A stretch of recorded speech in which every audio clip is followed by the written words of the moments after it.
I'm going to get us started. I'm really excited to have two wonderful advocates and educators from Lutheran Settlement House here with us this morning. So just to give them a really welcome, positive welcome and great introduction, I'm going to read a little bit of information about each of them so that you know a little bit about their background and why they're here with us today. So I want to introduce Toby Fraser. He's the manager of community education at Lutheran Settlement House. He comes to this work through nonviolent, direct action-based activism and has been a part of the movement to end intimate partner violence for the past 10 years. His work has ranged from doing workshops with youth about the roots of violence and social change to training professionals on concrete skills such as screening, safety planning, and supporting survivors. We also want to welcome Sean Whiteman. Sean is the men's counselor and advocate for the bilingual domestic violence program at Lutheran Settlement House. His work focuses on reaching men who are survivors of intimate partner violence. He also has experience providing individual and group therapy to teens and adults with an emphasis on recovering from trauma and abuse. He received his master's degree in social work from the Smith School for Social Work. Let's give them a warm welcome. Thanks, everybody. Thanks for being here. Welcome to this morning. We're really excited for today.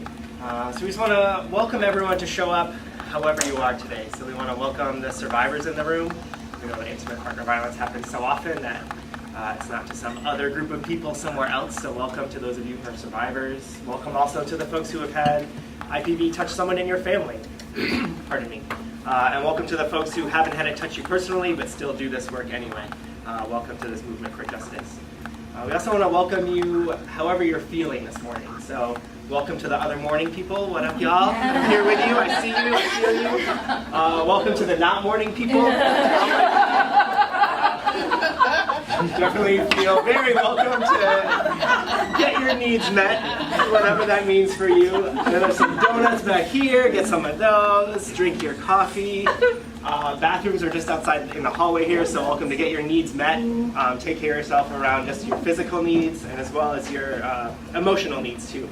So we don't want this to be a super dry, boring PowerPoint anything. We're going to do a lot of getting up, moving, working in groups, talking to each other more than Sean and I just downloading information into you. So we want to welcome folks to participate. And if you're having stuff come up for you and you need to take a break, that's also fine. We welcome you to take a break, whatever that looks like for you. If that means stepping out, step out. If that means just disengaging and staying in the room, do that. If it means tapping someone, do that. Right? So whatever your needs are, we welcome you to just get them met and make sure that you can be yourself as much as you want to here. And we want to welcome the feelings that might be with you right now. So whether that's curiosity and excitement about working with male survivors and what that looks like. You might have some feelings of, why would we bother? This doesn't even matter to me. That's not as important. There's not as many of them. That's fine too. Whatever you're feeling right now, bring that in, let us know. We want to have this more of a back and forth than a top-down type of structure. So welcome and good morning. Thanks for being here. Sean, you want to take it from here? Yeah, so to start with, I wanted to start with some case materials. So I'm going to hand out this one here and one over here. And you just sort of distribute. This has two sides, a front and a back. And I want to start with case material, partly because, like Toby said, we have some content, right? We have some information that we want to, get to you all, and we put them on PowerPoint slides, and that's great. And we also recognize that working with male survivors, like victims or survivors, also means working with feelings and working with our feelings. It's that this brings up different things for different people, and that's fine. And we're not going to pretend that's not true. We're actually going to focus on that during parts of this and try to get some of those feelings out on the table so that we can identify them and deal with them, and so that our own feelings about this work don't turn into kind of blind spots and biases that we don't know we have, right? Like, I like to say that the only bias that becomes a problem is the one that we can't acknowledge, the one that we won't admit to, the one that we just would rather not deal with. I would rather sort of get those feelings out on the table where we can see them, identify them, know what they are. I don't know if there's other counselors or therapists here, but talking about feelings, naming things, naming them. I want to do some of that right off the bat, just to see what comes up for folks. Does everyone have a case study in their hand at this point, or Seems like it's almost there. almost? Okay, so this is sort of, composite of two particular clients that I've worked with, but it's pretty close to exactly what I've been working with for these two guys. And these are real human beings. This isn't like a sort of idealized male survivor imagine. This is a real person. So to start with, We're doing stuff. we have objectives, and we're going to do these 4 things. So this is the story of Adam and Beth. Would you take, maybe not 5 minutes, but 3 or 4 minutes and just read through this? I'm going to ask you to read in a particular way. I'm going to ask you to read this, not just to kind of take in the content, right? See what you're feeling as you read this.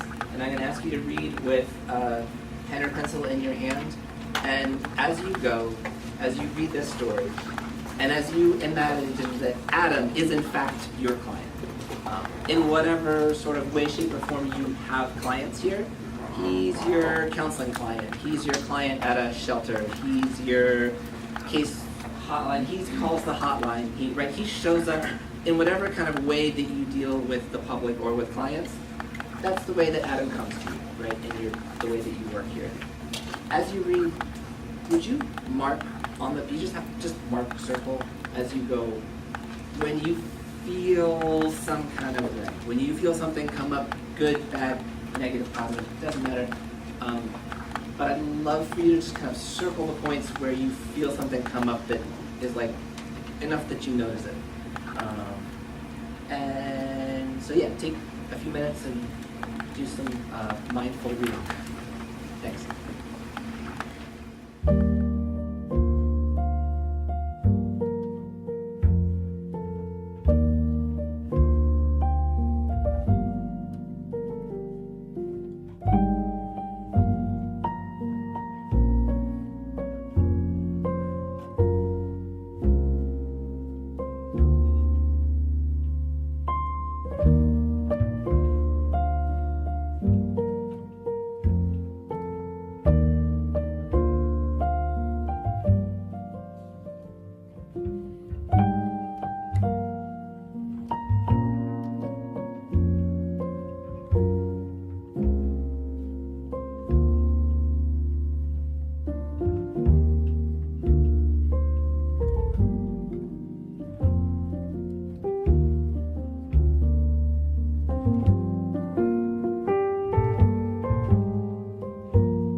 feelings out in the room? Like, folks who are willing to volunteer.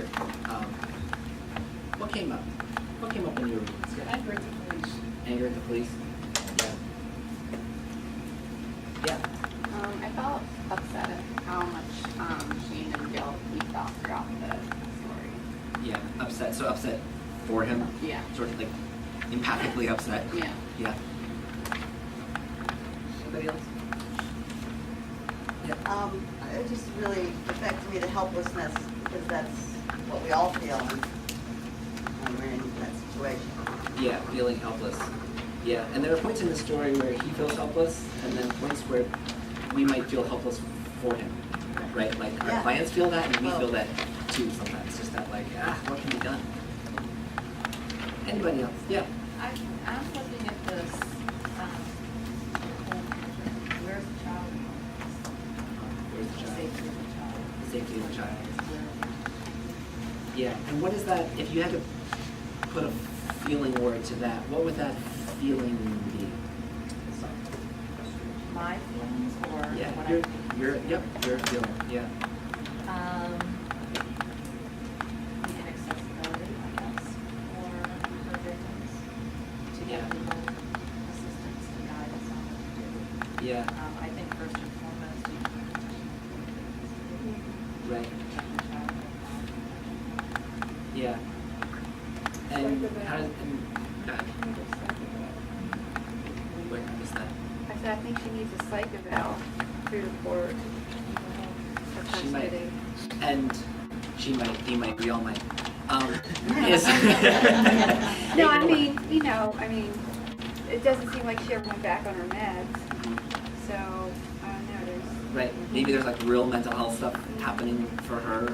Maybe I've had other sort of professionals and providers read this and say like, kind of take that side of like, well, there's like untreated mental health. Who knows? She could have this. She could have.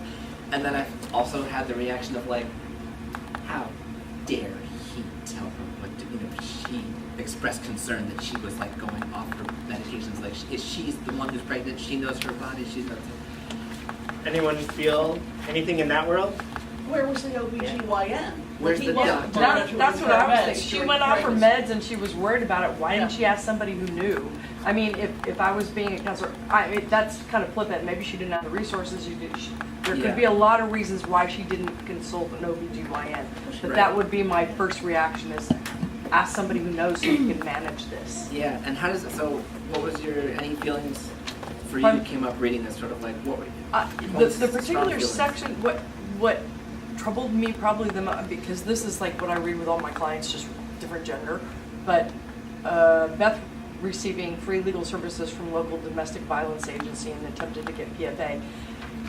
Of course that's going to catch my attention because maybe that's happened, but so what do we know? And you're here to help us understand, what do we know about, are there signals where that person is the abuser?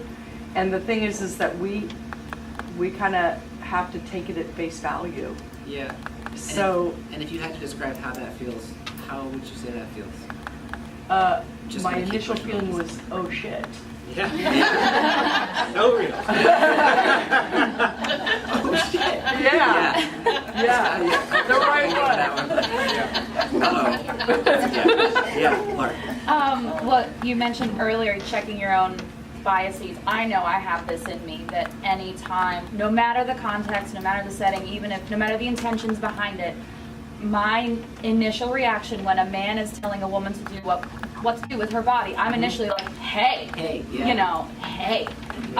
Even Slow in down, a buddy. situation like this where like he makes a valid point, like, hey, maybe you should think about this, like, so I circled when she said it's my body as like, yup, like as my initial Right. reaction would be like, nope. Yeah, right. Yeah, So that's a bias I have, absolutely. totally. Yeah. I actually didn't, I'm sorry. Go ahead. I didn't actually take that, I feel that way, it's my body, I'm embarrassed, but no, I questioned his concern that she went off of him. So, I was, in my mind, I'm thinking I was going back previous, Why is he concerned? What did he see before? How was her behavior before? Did he know her? Like, I would say, Yeah. well, what would make you be concerned that she was going off that? Right. So I was going like, why would he? In my mind, I felt like something happened where he might have been either brought of it or Yeah. seen her falling apart, then saw her on the meds Right. and felt like this is helping her, and that's where I thought this concern might have came from. Totally. Any other, there was like a, yeah. Well, when I have been dealing with the local bank, Dickens for 35 years. And what struck me, one of the things that struck me was how unusual it is when the police come for a man to instantly feel that he is not being believed. Because what we actually typically have, thousands of times, is that when the police come, the man says she's crazy. And I know that when women argue abusers, it is almost always because of mental illness or drug or alcohol abuse that switches that around. But that is what they say, and the police are very receptive to that almost always. So it's a unique case for me because that's not the experience that I've seen really thousands of times. Sure. Where the police come and then it becomes this whole issue of, that the police can't figure it out. They never think to ask anybody else Totally. around Right. or anything. So when you were reading this case, what comes up? What's the feeling reading this? Well, I know as an attorney that if I was representing him, I would get punitive custody within minutes because all a mother has to do is not be a terrific mother. And it's sort of like, that example. I mean, I've seen. It's like if a mother would ever not promptly change a dirty diaper, that would really be dangerous in any custody case. If a father was ever seen changing a diaper, that would be, a big thing for him. So it's like a different standard of how you have to act. Yeah. So the And feeling. she abused and she attacks his mother. It's like the idea that he's hopeless and helpless and doesn't know what to do and that Right. custody is out of his hands. So what's To the me, what's the seems feeling? impossible to even imagine. Yeah. So what does that feel like to you? Well, it a little bit feels, I know that there are male victims, but it a little bit feels like white men complaining about Black Lives Matter or about all the things that women are getting. Totally. How many folks work with only perfect survivors? Right. People are people, survivors are survivors, they're also people. They're just like, you know what, F you. Open your mail too. Yeah. I Last have a one. client on disability. Yeah. And she's had to check up because he doesn't open mail and just send the bills. Right. And to check up for her renewal Right. conferences. Yeah. Thank you. All right, so we're going to go to another one, and then always more, always more. We're a talkative bunch, so we're that's used to being perfect. like, hurry along. Hurry along. Okay, carry on then. Here we go. We're used to it. All right, so next one. Why might, we're flipping it back, why might a person choosing abuse punch the wall next to the head of the survivor in that relationship? Check. Punch the wall by the survivor's head. Yeah, wait. Instill some fear. Yep. Other ones? Pardon? Intimidation. Yep. Send a message to the kids. Send a message to the kids.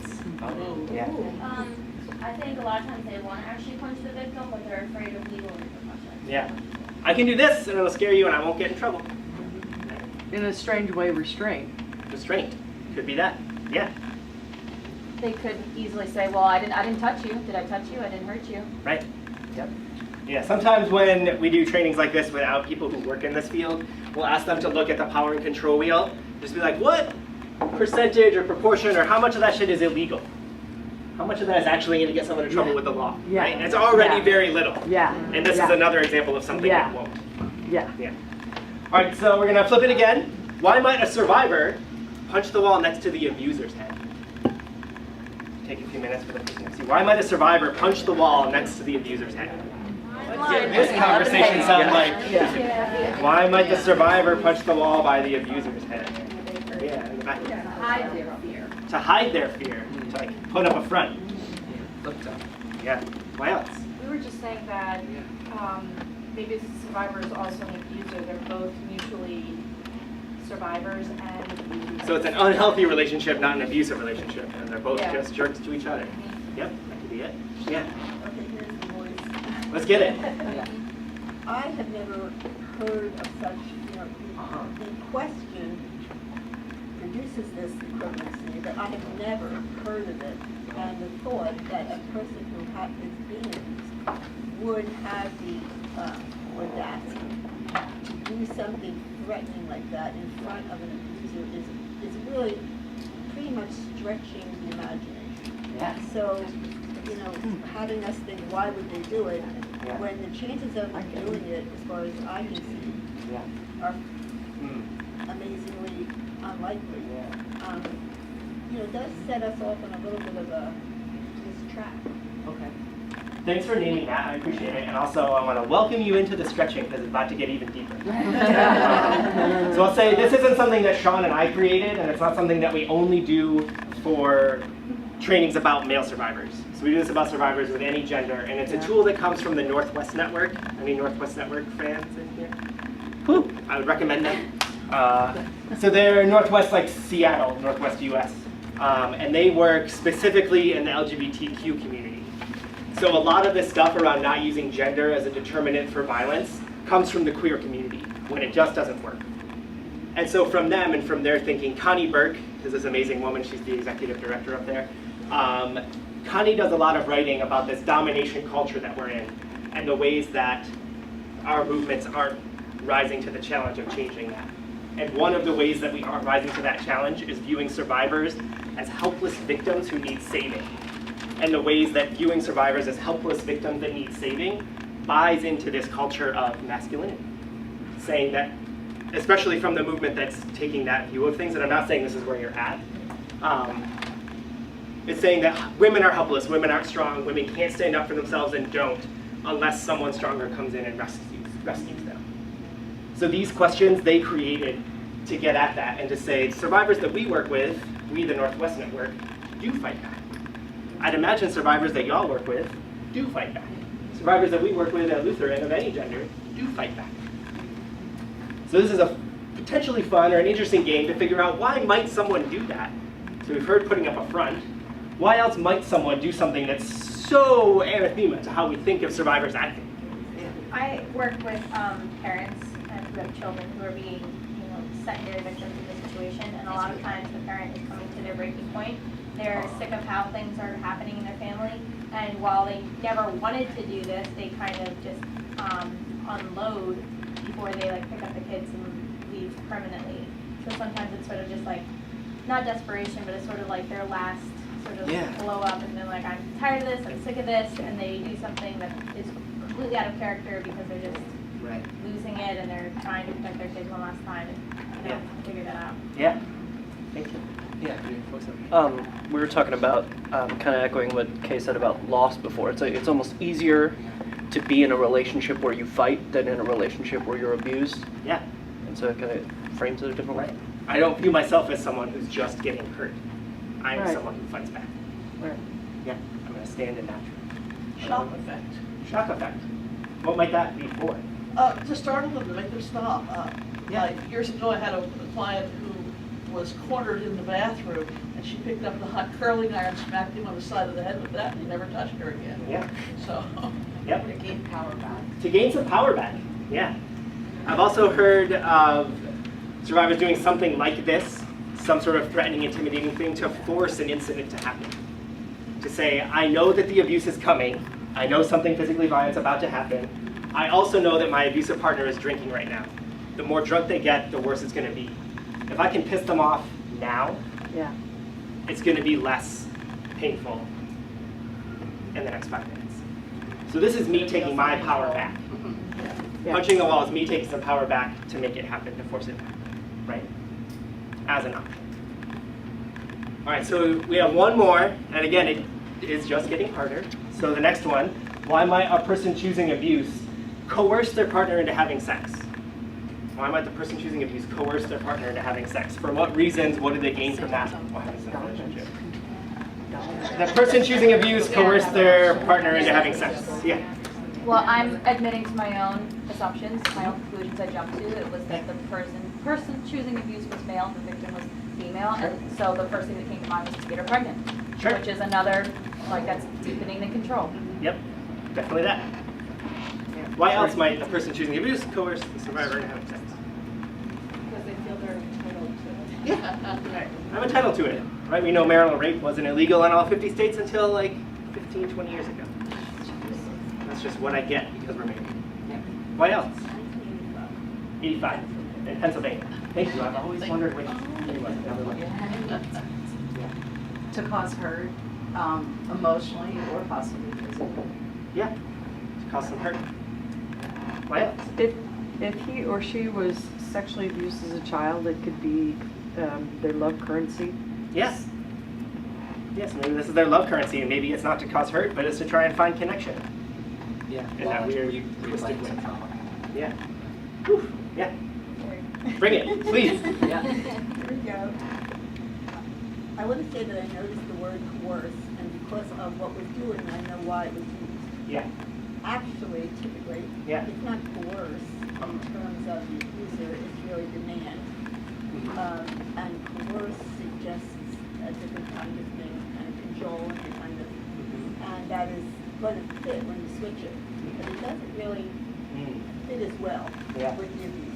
With Typically, demand. it's more a demand, it's more like, I own everything about you, everything about you is in my control. And it's not a coerce thing typically. That's a good point. But I think you need it because you're going to switch it, and you can't possibly say, why would the abuse victim be demanding? It wouldn't fit. Yeah, I definitely hear you, and I thank you for bringing your personal experience into the ways that you've seen it. And I will definitely rise to that challenge. Why might a survivor demand sex from a person choosing abuse? Why might they? Let's just play it out. Does anything come up as possible? Why might a survivor demand that their partner have sex with them? Yeah. They feel in control, they're calling the shots if they Yeah. ask for it first. Again, get some power back. Yep. Why else might they demand it? Maybe they'll be kinder to them for a while after. To try and build it, to de-escalate things. We hear that a lot. If I demand sex right now and push really hard for it, it'll de-escalate. Why else might they demand it? Well, like Lark was saying, to get pregnant, there are women that think that if the baby's going to save the relationship. Yeah. But you're using the demanding correctly. You're just Tell me more. accepting it. You're saying that the woman is going to get her feelings back, she's going to say, you're going to have sex with me now. Get down, and that's what we're doing. So that's how you interpret demand. That's demand. Okay. That's not coerce, that's demand. Yeah. And I think that if we're going to act like the word really means coerce, we can still find examples. Sure. But I am extremely dubious about a victim of abuse doing Demanding that. sex. To any part. Well, I invite you to try it on for now. Just in this room right now, just try it on that it's possible, even if it's not your experience. Well, I mean, of course, anything is possible. Okay. Then great. It sounds like it'll be easier for you to try it on moving forward in that view of anything is possible. Right? And I will say that we know there are survivors who demand it in exactly the way that you're saying. They're like, come on, right now. You're having sex with me. And I've heard survivors doing that to protect the kids. I'm nervous you're going to attack the kids, so I'm grabbing you now. Yeah. And I'm going to force you to have sex with me any way that I can. I was going to say that about punching the wall. Yeah. It's a way to kind of diffuse it or distract so that it doesn't go to the kids. Yeah, they're picking a fight with the kids. I know where this goes. This Yep. is getting worse and worse, and if I do something now, Yep. I can divert their attention, and I can protect the kids. And it's not going to be good for me, but I'll do whatever I have to do to protect them. And again, so moving through this, right, I think when I do this, still, even in a training about male survivors, I still think, and the way that I hear you talking about it as well, that the victim and the survivor is a woman, and the perpetrator is a man.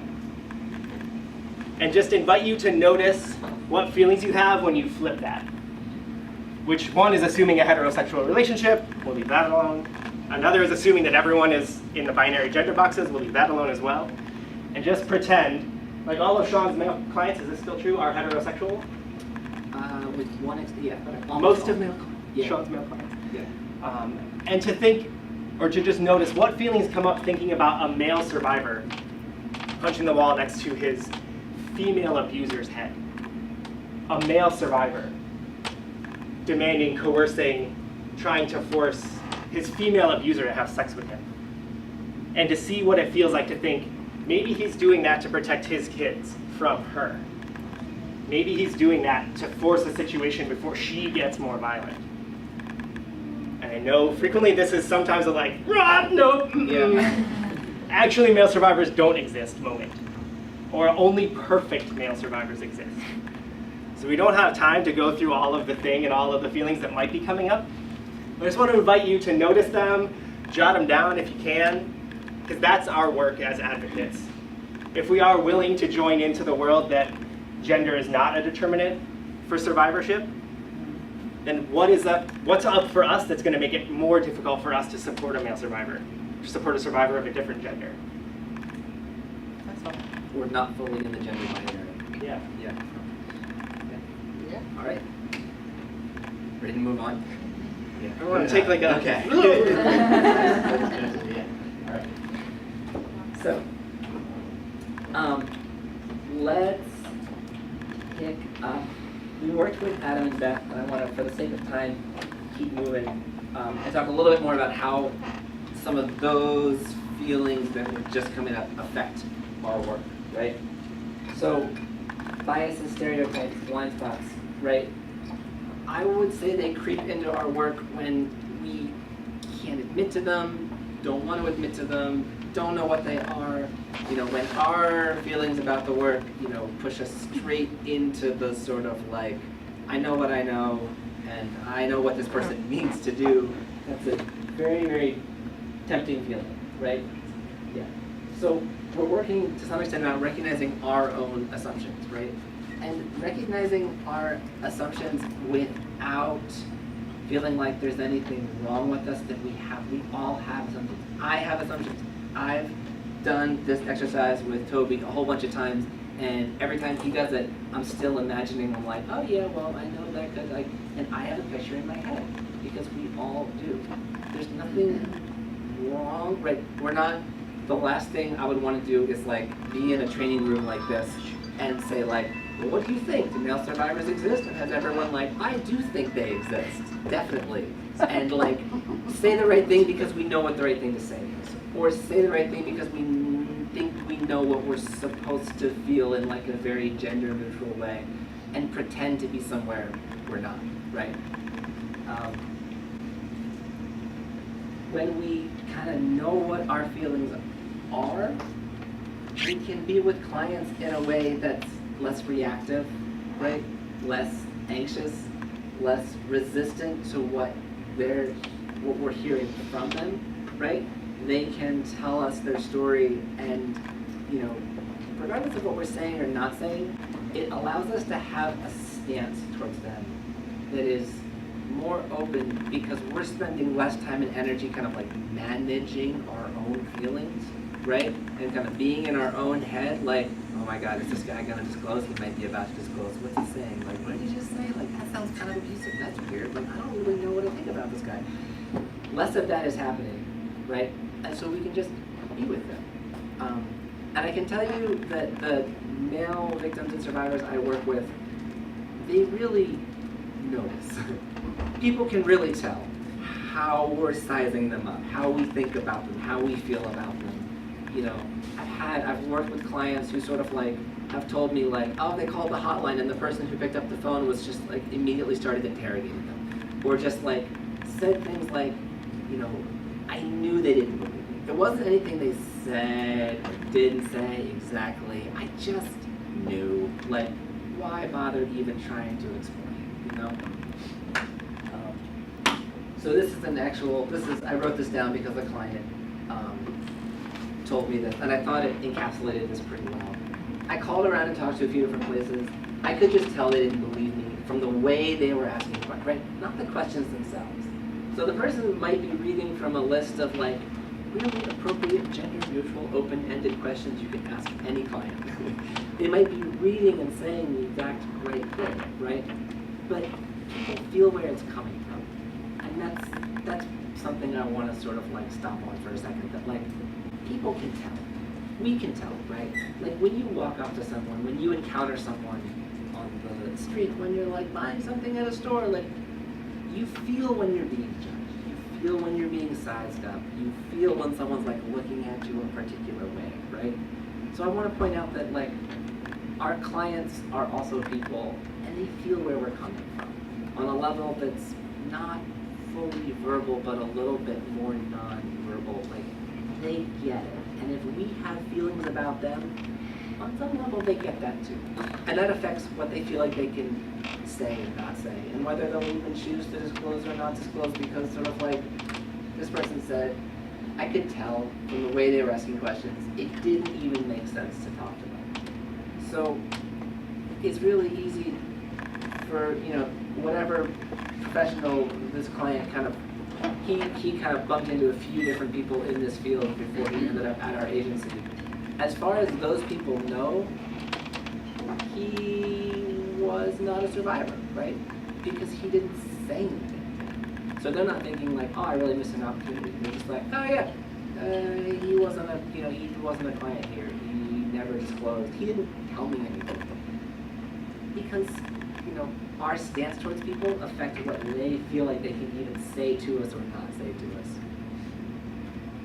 Okay, so we're going to talk quickly about barriers for male survivors. What stops them from asking for help, and what stops them sometimes from getting help.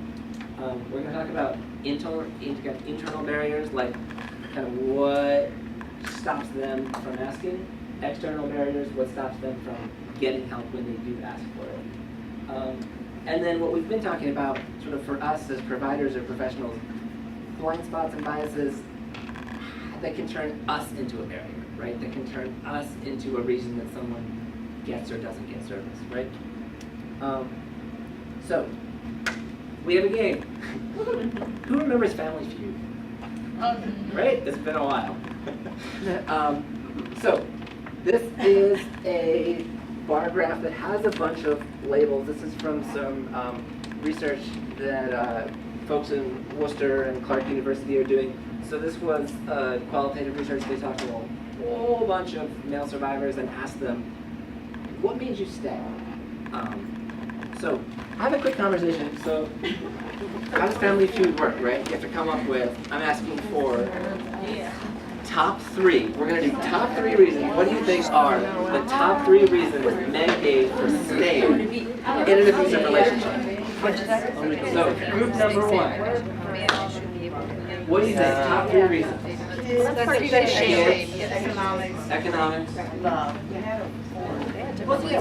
Embarrassment. Embarrassment. Okay.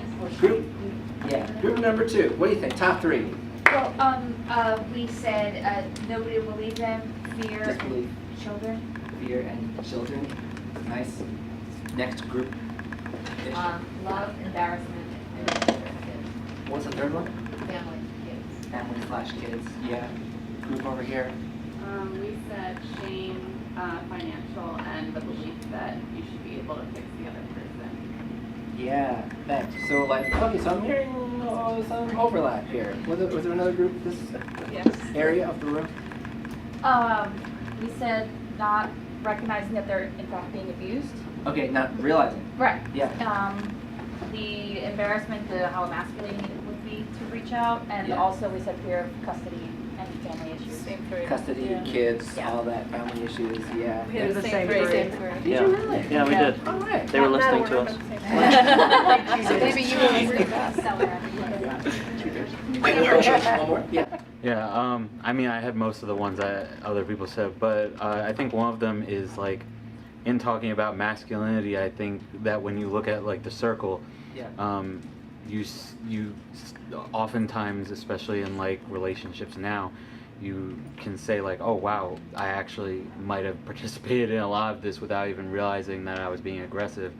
So I know just personally, I've been in situations where I've been like, wow, well maybe I should take this because just so I can like feel what it's like for a little bit, you know, and sort of like, in my mind it was like evening the playing field, like, oh, now I get to sit in this chair to feel what it was like for someone else when I was doing it. I dished it out for a while. Maybe I should take it Yeah. too. Yeah. Okay.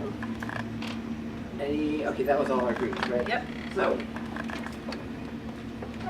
Well, yeah, I need like theme music, right? So, top number one reason men said they stayed in a relationship. Marriage is for life. Wow. I know. I'm it's surprised. People are surprised. I'm surprised. Yeah. Wow. Number two, love. Who had love? Give yourselves a hand. Way to go. They think she'll change. Number three. Maybe this is just temporary. Maybe this is a phase. Maybe things will change. Number four, I don't have enough money. Finances, right? Like, we work with survivors all the time that are like, yeah, but it costs money to leave. Number five, nowhere to go. Even if I did leave, where would I go, right? And the group over here was talking about sort of like, you know, not just custody, but like family issues, like, if I say this is happening, like, then I have to tell someone, I have to go to family, go stay with mom, dad, a friend, right? Like, nowhere to go. Stigma is a huge barrier, right? And if it is too embarrassing and would bring up too much shame to really ask for help or admit that this is happening, that also really, really narrows the list of places a person can go, right? Yeah. Just to like bring that point back to the Adam and Beth story, reading the part where he moved back home with his mom, like literally my heart just like sank for him. Like, oh, he must feel like this big right now because of how, like you're leaving your abusive wife to go live with your mom. Like how emasculating that must have felt. And what I would imagine is a huge barrier for a lot of people with nowhere to go. And that's just, I felt so sad. Yeah, and then they did go on to say like that he felt like oh man. Yeah. Yeah. I was just curious, do you have a similar, if you hear of a female victim going to live with her mom? You have the same, like, ooh, yeah. No, it's almost like, oh good, she has someone, you know, Right. to turn to. Right. Yeah. Go back to the nest. I keep thinking about that too. It's like they're opposite sides of the bad parts of masculinity, right? It's like, you know, you see abuse as like this one extreme of toxic masculinity, but then the kind of being the victim, it's like we think of it as worse, as more shameful because it's this other side of masculinity. It's the same idea. Yeah, and like those those sort of like questions like, okay, do you have any like, what's your social support network like? Who's nearby? Who do you trust? Who can you talk to? Friends, family? You know, oh, you like went back to live with your mom. Okay, talking to a male survivor, talking to a female survivor, right? That person's gonna maybe have really different feelings about that. You know, absolutely sort of like, oh, she has somewhere to go. That's great. Mom's nearby. Hooray. He had to move back in. We spent a session or two really dealing with like, that felt deeply emasculating. And part of when men go through this experience, sometimes they're also at the same time going through the experience of like dealing with their kind of gender socialization and like male ego and gender identity in a way that is like really challenging for them, right? It triggers some like bigger gender stuff for them. It's just like, who am I? How did I get here? Like, who am I as a man? There's like some existential stuff that can come up. Sorry, I keep cutting you off. I've noticed it even just in my personal friendships where like it's totally not in the context of abuse, just like female friends compared to my male friends going back home with their parents, they talk about it so differently. And it's much, I think it's a lot more easily accepted for females, but for males it's like, oh, really? You know, and that's just really, that's just not cool. It's really unfair. And on the level, like, people get that, right? Like, if you're like, oh, I moved back in with my parents, it's sort of like, we're like, oh, that's great, as opposed to like, oh, you did? Right. People can tell. I work with men and women, like, my caseload is about half and half. And some women can't wait to, you know, not can't wait, but are happy to move back home, right, if home is safe. Some women move back home and like mom's like, you never know good, I told you the whole time. I was sort of like, yeah, it depends on the relationship they have with their parents, right? And it can be a really safe place to go back to. It can also be, you know, a home full of like judgment and anger and conflict, and it just depends, right? saw other hands, and it's okay, I want to keep moving just for the sake of time. We're like, so, nowhere to go. Embarrassed that others will find out. That one came up almost all the right. Shame, stigma, embarrassment. She threatened suicide. Why did I say? She threatened to kill herself. That happens both genders. Absolutely, absolutely. She threatened to kill someone else. I will either kill myself or I'll kill the kids. I'll do something violent. The threat. Yeah. Any reasons up here that really surprise people? You were sort of highlighting, like, some of these, it's like, oh yeah, that would be any survivor. That's not gender. That's just kind of a reason you would hear from anyone. Any surprises up here, or like things that really jump out at people? The first one. The first one. Marriage is first. Yeah, that blew me away. I can see women, survivors saying, I want to make it work. But marriages for life is what? Usually the abuser person is saying to the wife. As a reason that sort of like they can't leave or you can't marry, like you made a commitment kind of. Karen, I'm just curious. You hear that in legal advocacy a lot? Because I don't in my counseling I don't hear the survivors say that the abuser said marriage is for life. I get some of them with guilt. Yeah, that's interesting. I guess just the sound of the phrase sounds a little more daunting than positive. Yeah. Yes. Yeah. It's like trapped. Yes. I think the Trapped. phrase is just summing it up. It's just summing up the idea that you got married and you have a commitment and your responsibility and responsibility. Yeah, and you know what strikes me is like, that's kind of I guess I'm saying speaking for myself, right? That's kind of a thing. That's the kind of thing a man would say. Like, that's a masculine sounding thought. Marriage is for life to me. And so, a man who's in the position of being abused, who's a victim or survivor, right, is still like socialized as a man. They grow up in the same culture of dominance that we all do, right? And so they're going to be expressing some of their thoughts and feelings and motivations as survivors that still come out sounding pretty masculine, pretty kind of male ego driven sometimes, still pretty patriarchal, even as they're talking about, you know, why they stay or why they leave or how they feel, right? They're still going to be doing it from the perspective of someone who's grown up, you know, in a world of like male gender training. And like, this is how you think, this is how you talk. Yeah. Right, and in the example with Adam saying that he felt as though he had failed as a father. Yeah. And that was where a lot of his guilt and shame came from. Absolutely. That he had the idea of what a father was supposed to be. Right. And he felt that he wasn't able to do that, to fulfill that role. Totally. And we don't have time to go into too much of the gender stuff, but there's so much we could go into about like, why did he feel like he was supposed to be a provider, a certain kind of father? He felt that he felt in a particular way as a man, right, as a father and a provider, in a way that, you know, a woman might not. Yeah. Looking at how society is changing, I'm surprised that's there. More than half of my clients aren't married. How do you address that man that doesn't have that vow? Right. Maybe he never intended to be there forever. Yeah. Do you work differently with those? With someone who, like, isn't married? Yeah, you know, the ex-boyfriend or current boyfriend, maybe they have a child, maybe not. Yeah, I mean, I think if people feel like they're in a committed relationship, that's sort of like married or not married, honestly, I try to meet people where they're at because it's like their experience is going to be so particular to them, right? So it depends on how they feel about like the commitment they made or didn't make or what their feelings about that are, right?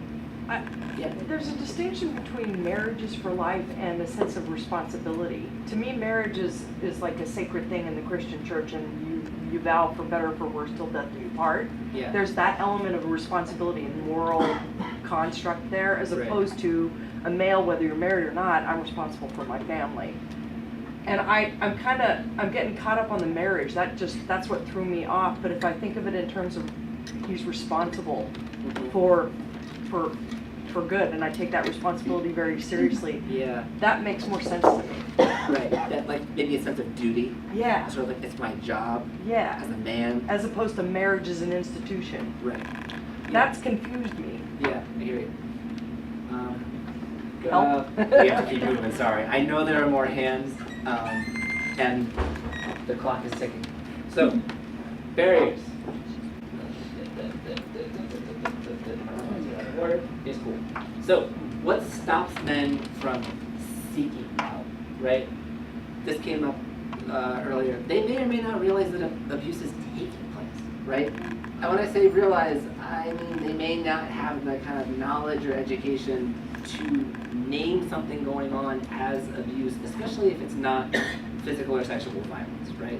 If it's financial coercion, immigration abuse, a situation where, you know, he's undocumented and she is sort of like, you know, you do what I say, or I'm gonna call Donald Trump and ICE and you will. And this is like immigration abuse is become so much more prevalent. In Philadelphia, at least, I could say that I see so much more of this just because the climate, people are so afraid of deportation and ICE right now. And what is that fear for someone who wants to control another person, right? Like it is a lever, it is a tool of power and abuse and control and coercion because people are scared. So they may not necessarily, you know, say like, hi, I'm being abused. They may talk about immigration abuse or financial abuse without calling it that exactly, right? If they do recognize what's occurring, good old-fashioned male ego and pride can still stop someone from self-identifying. Really admitting, like, who would I be if this were happening to me? You know? Adam struggled with this at some point too. It's sort of like, I don't really want to accept that this is happening because that would mean too many scary things about me as a man if I had to admit this. So I'm going to go with good old-fashioned denial. Self-image, right, identity can make it just too uncomfortable to admit what's going on. And then the shame and the internalized stigma is sometimes just too strong to overcome. For some men, it's easier for a long time to just suffer in silence than it is to get to the point of like, maybe this is not okay, and maybe I should actually ask for help. All of these internal barriers, right, this is all before someone ever picks up the phone or talks to a friend or talks to their parents or like asks for help at all, right? Yeah, Laura. May I ask you a question? Sure. In your experience working with, particularly with male clients, and their partner is female, yeah. do you more commonly see like that they, rather than saying, you know, this person abused me, do you more frequently hear them say like, this person is crazy? Oh yeah. Yeah. The disclosure is not usually or not always like what a person leads with. This is probably true for like really any survivor, right? No one necessarily, most of the time, wants to say, hey, there's some level of shame and stigma for most people going through this experience, right? It's higher on average for men, right? And it's, I would say it's there for everyone, right? Nobody wants to say this is what's going on. But yeah, you know, more often you hear like, yeah, you know, having some kind of more like bro-y conversation about like, oh yeah, you know, I guess things get a little out of hand sometimes, or I guess, and then like, you know, session 1, session 2, and you sort of like, people will start to become more honest when they feel like, I can talk to this person, you know, I trust them not to judge me. And there isn't, I also don't want to generalize too much about the way it happens because it is so different for every person. But the short answer is, yeah. Yeah. You know, maybe you're planning to share this, but you know, I have a question that's related to this. You know, I've heard from a male client say, I hate people, you know, to hear people feeling sorry for me. Yeah. So that prevents him, you know, from seeking help or speaking much about it because then it gets into, you know, people, you know, feeling sadness for him, or you know, at least that's what he picks up, you know. Or, right. And he just, you know, he said, the worst thing of the whole experience was that, people feel sorry for him. Yeah, So like, do you help men and women differently so that men would be open to getting help? Do you approach men and women differently so that they could speak? if it seems like that's what they want or need, yeah, right back to that male ego thing of like, oh no, this is happening to you. Like, sympathy can feel horrible to anyone, right? But if I see someone's really reacting to like, no, I don't want that. Yeah, then in terms of like my use of self as a counselor, right? Like maybe I'm a little bit more matter of fact about what's going on. If that seems to make it easier for them to talk about what's going on and they're kind of reacting to my like feelings and they're like, no, I don't want to have feelings about this, I just want to tell you. That might be more comfortable to disclose that way. That's fine. I know there are more hands. I also know I have to keep going. Can you like hold questions for later, like just keep them in your mind? So, when men do ask for help, what stops them from getting help? They may not be screened, right? We just know that like on average, healthcare providers, doctors, offices, emergency rooms, like they're just less likely to be asked. Friends and family are just less likely to ask like, hey, it's like, there's some concerning stuff that seems like going on here. Are you okay? Like, how's your relationship? What's going on? Friends and family might not feel like they can ask. It's like, well, I don't want to ask my son about that. Like, that's really uncomfortable. I don't want to shame him, right? Like, I don't want to make him feel like, if men do disclose, right, they can often face skepticism. Police, judges in Philadelphia, DHS, right, family court, trying to get a PFA, a protection from abuse order in Philadelphia. In general, systems are a little maybe skeptical of men, particularly systems of authority, right, are not necessarily set up to believe men who say like this is happening to me. And finally, there are just fewer resources and services for men. And Philadelphia, for a long time, had no domestic violence shelter for men. This is changing, kind of, because there's a mandate to provide gender-inclusive services for funding reasons. So that is a little bit less true than it has been, but all the agencies are kind of moving at different speeds in the city, and with different levels of enthusiasm to provide gender-inclusive services. So the way this is playing out is sort of like, sometimes there's a policy that it's okay if a man shows up, and that doesn't change the way that like people might react when like a guy actually shows up at the door. It's kind of like, what are you doing here? All right, moving right along. So I put some actual quotations. This is from the same kind of big interview research project.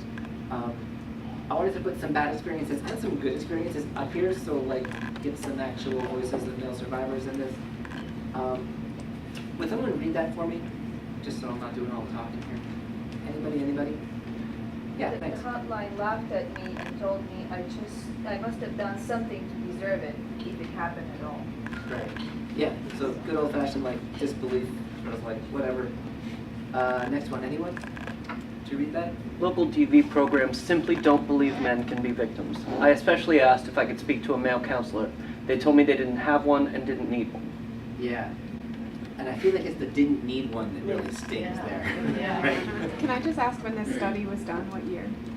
Yeah, when did, it's on the citation, it doesn't have a year, it's really recent. This is from some researchers Toby and I just met at a roundtable in Washington, D.C. about enhancing services for male survivors. So some of our federal funders had us and a bunch of other people doing this work across the U.S. in to sort of talk about what's going on. And one of the women there who's doing this research at Worcester shared this, and we really liked having like actual stats and quotations to share that are sort of like recent. The best of how I remember, I think it was 2016, 2017 is when like the data gathering was happening. Would someone read this? Third one? In the hospital, emergency rooms and therapists have all said, deal with it. Yeah. You're a man. Suck it up. Come on, buddy. really? Really? You know? There's good stories too. Who wants to read the good one? Online resources gave me the perspective about the situation and that I was not the only one out there, that other men have been through this as well. Yeah. And I like this one because the sort of like the online stuff points out the fact that, you know, if you're taking one of those like Reddit relationship quiz or sort of like BuzzFeed, like 15 signs you may be in an abusive relationship, right? There's a little bit less shame and stigma on the internet if you're just taking an online quiz, right? Like we can direct people to resources that are less judgmental, less shaming than, you know, a hotline or a person could be. Like people can access the resources that they're ready for. Anybody can read? Police worked hard not to arrest her when I indicated I did not want her arrested. Insisted that she might sleep somewhere else that night. Yeah. Sometimes the police are great. Sometimes they're not. But sometimes police are really sort of like they've been trained or they're receptive or they've had some experience with this in their own life or on the job. Sometimes cops are awesome. You know, I hear good stories and bad stories. Last one. Phone counseling services were very helpful after not being able to find someone local to meet with in person. Yeah. Again, kind of like the online thing. Like if the resources you need are local, right? There's online, there's video counseling, there's phone counseling. I've done some like, you know, FaceTime or video chat sort of counseling sessions with people, and it's surprising how the technology, like it feels weird for like 3 minutes, and then it's just like talking to someone. It works. It can work really well.